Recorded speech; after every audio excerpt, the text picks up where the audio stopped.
I just want to thank everyone for taking the time to be here with us today. It means a lot to me to see everyone here. And I'd like to thank Phil Adams, the chairman of the Ohio Grocers Association, and also the Hall of Fame Award. Kevin, Emily, and their staff are a wonderful wheel. What a great job.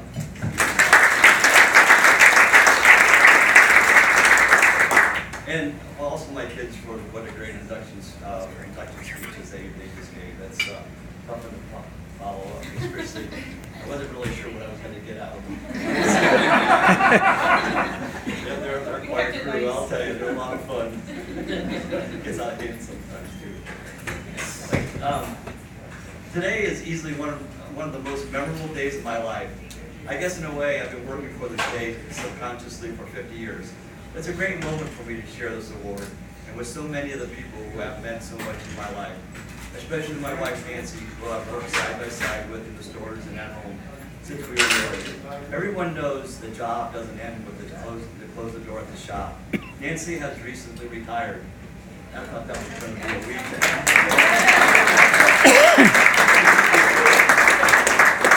So now I'm going to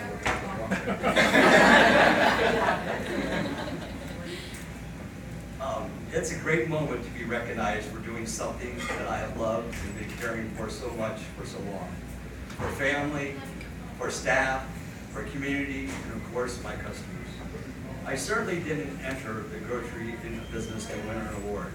At around 12 years of age, I had fond memories of doing chores and errands in my mom and dad's store. I didn't have any kind of award in mind. I was too busy packing eggs, cleaning up spills, sweeping, and sorting bottles, and I remember lots and lots and lots of bottles. There was a lot of things to do, and every grocer knows that. Now that I think about it, there was one award I had in mind, even way back then, and it was a Hall of Fame award thing. I wanted to be one day voted into the Cincinnati Reds Baseball Hall of Fame. There's something to this. You see, Wally Post, a longtime star for the Reds, had the same first name as mine. He was from a nearby town, and I even knew him since he co-owned the canning factory in Minster. My Little League credentials didn't stack up, so it wasn't meant to be. So I concentrated on the family business, and it was by then a strong people business. My mom and dad knew almost everyone of their customers, and they would stop and talk with them to let them know the new items in the store, about something they heard about the customer's family. It could have been a recent birth, a recent marriage, or maybe someone in their family won an award. And maybe that's where I first heard of awards. In any case, there was work to be done. There are a lot of good people to do it. We were and are a family business. And first of all, that meant the family pitched in whether we liked it or not. This included my three sisters, Pam, Beck, and Gail.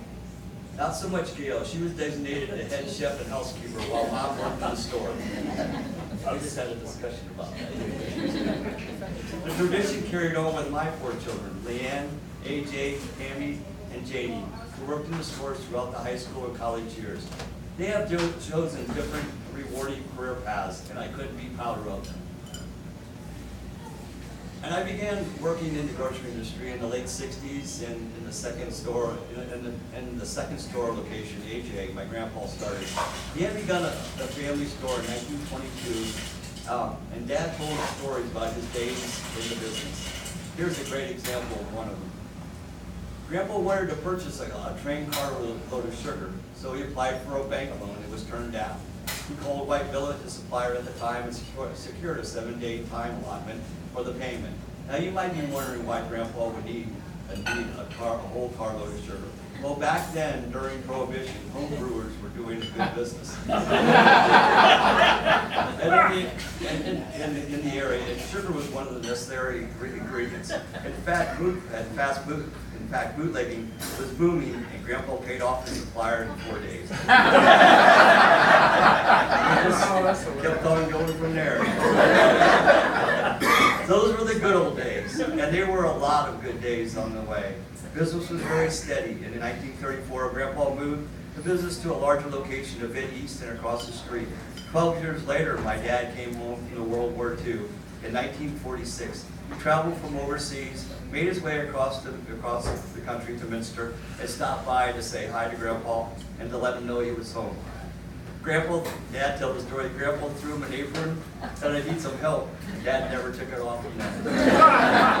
My father went on to build the business past the available space, and by 1979 secured a bigger building, the nucleus of our present site, 257 East 4th Street.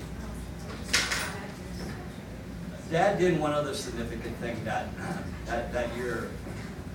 At least it was significant to me. He talked me into coming home from home because of the opportunity of the store from Ohio State, which my last 2 quarters were pending. They are still pending.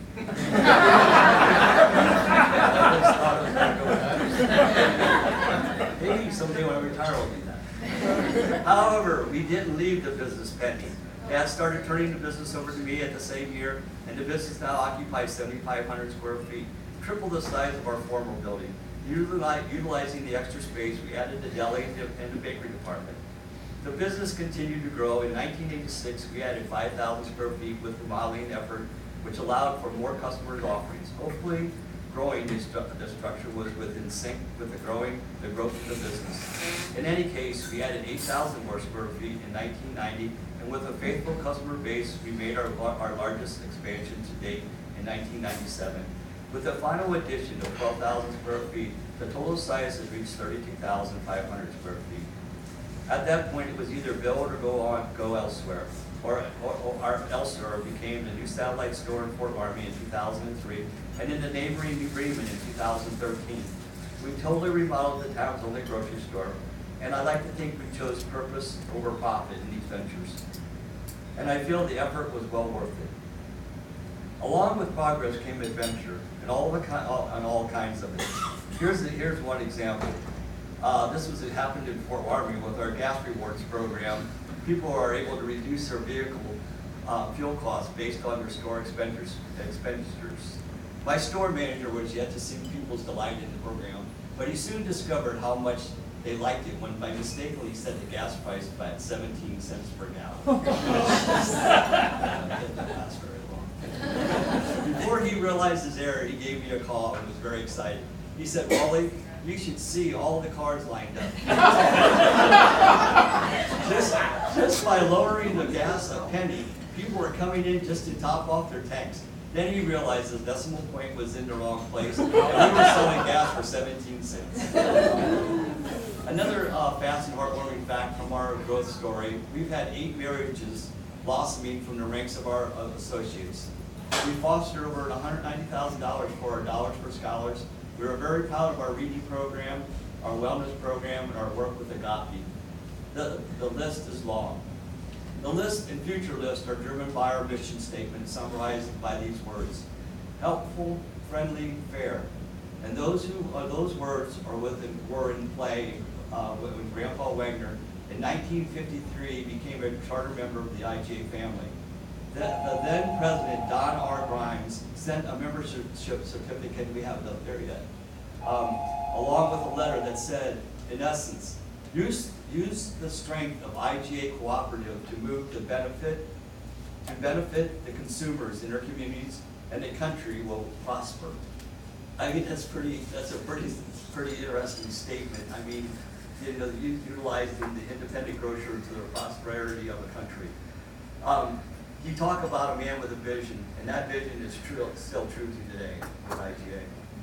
One thing I've learned throughout my years is in the industry, you have aligning yourself with other good businesses, organizations, and fellow retailers. Many of you are here today, and I want to thank you for your partnership and in many cases, friendship. One company I would like to recognize is Spartan Natch, our main supplier, because of the 66-year relationship we've had with them. There have been a few bumps due to acquisitions and mergers, but I feel Spartan Natch today puts the independent grocer in the best possible position to succeed in a highly competitive market. Also, I would like to recognize Ohio Grocers Association, one of the leading, if not the, or top grocer association in the country. And that's a fact. That's very true. They are the leading voice and advocate for Ohio food industry. At the onset, I mentioned that a full life is about the people in it.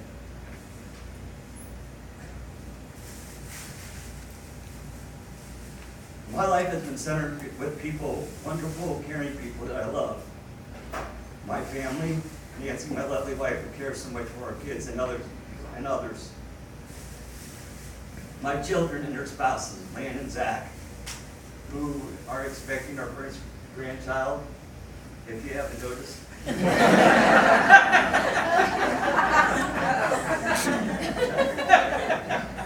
AJ and Leslie, Pammy and Owen, Jamie and Aaron, and I couldn't be prouder of them all. My sisters and their husbands, Pam and Tom, Beck and Rudy, Gail and John, who couldn't be with us today because she's started teaching this week. But these are the best people I know, and I love them all. My staff and associates, our team, I haven't done justice to them in this short talk. They are truly the backbone of the business. They truly make all our long and short-term goals happen. And I hope they know how much I appreciate them. Thank you, Steph, and our general manager, and our managers that are here with us today. The blue shirts back over here. You guys are the best.